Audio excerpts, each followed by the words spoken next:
On se penche aujourd'hui sur une affaire qui est restée dans le silence pendant 25 ans. Le meurtre terrible de Terence Pickett. Terry, 73 coups de couteau en 96, dans une supérette, en Floride. Et puis, résolution grâce à la généalogie génétique. On a un nom, Kenneth Starr. Oui, et ce qui est assez incroyable, c'est qu'on a accès aux enregistrements vidéo de son interrogatoire fournis par le bureau du shérif. Il faut imaginer la scène, hein. Sta arrive, il pense qu'on l'a convoqué pour une petite affaire financière ancienne. Il ne se doute de rien. Absolument pas. Il ignore totalement qu'il est là pour ce meurtre, commis un quart de siècle plus tôt. C'est vertigineux comme situation. Alors justement, explorons ces moments clés de l'interrogatoire. Comment il réagit face à ça, après tout ce temps? Comment les enquêteurs ont préparé ce moment? Ils ont été assez malins, ils l'ont appâté avec un prétexte rassurant, une enquête sur les 4 000 $ qui avaient été volés pendant le meurtre, mais ils lui présentent ça comme une simple histoire de fraude financière qu'il concernerait lui personnellement. D'accord. Et sa réaction initiale? Il arrive, il est un peu surpris, oui, mais pas de panique visible, quoi.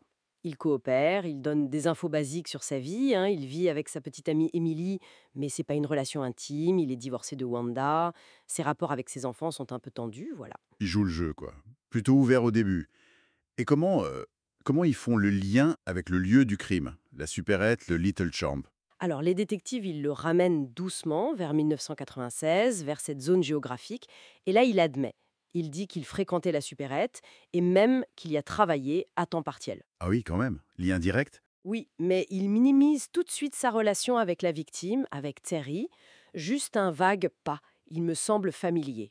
Très prudent. Il semble peut-être que l'étau se resserre, hein.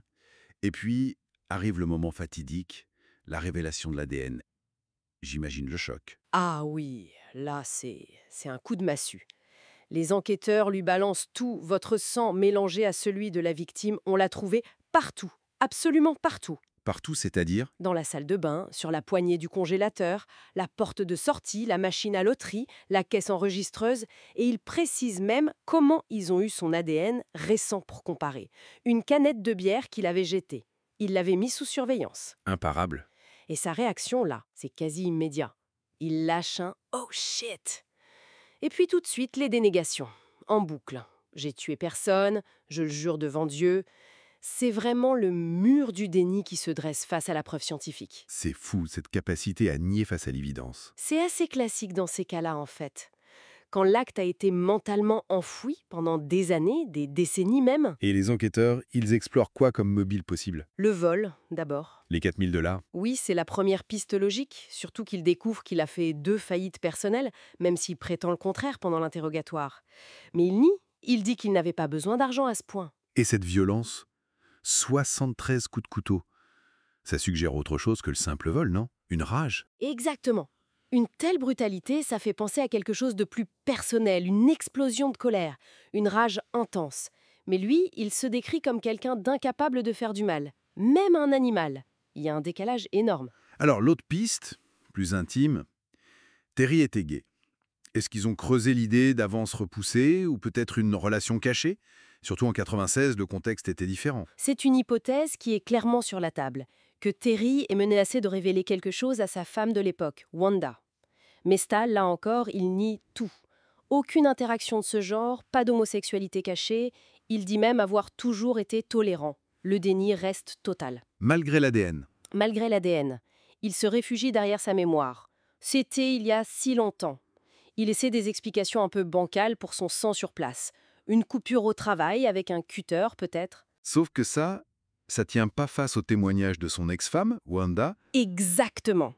Elle s'en souvient très bien, elle raconte qu'à cette époque précise, il est rentré avec de profondes coupures aux mains.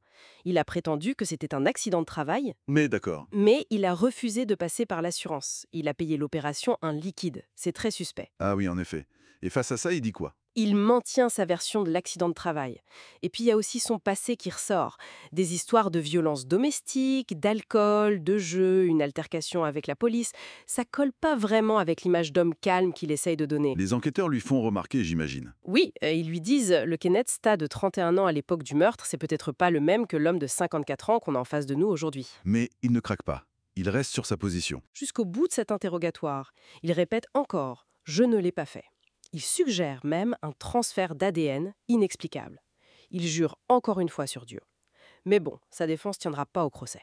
Non, Kenesta a été reconnu coupable, condamné à la prison à vie. Sa défense au procès, c'était quoi déjà?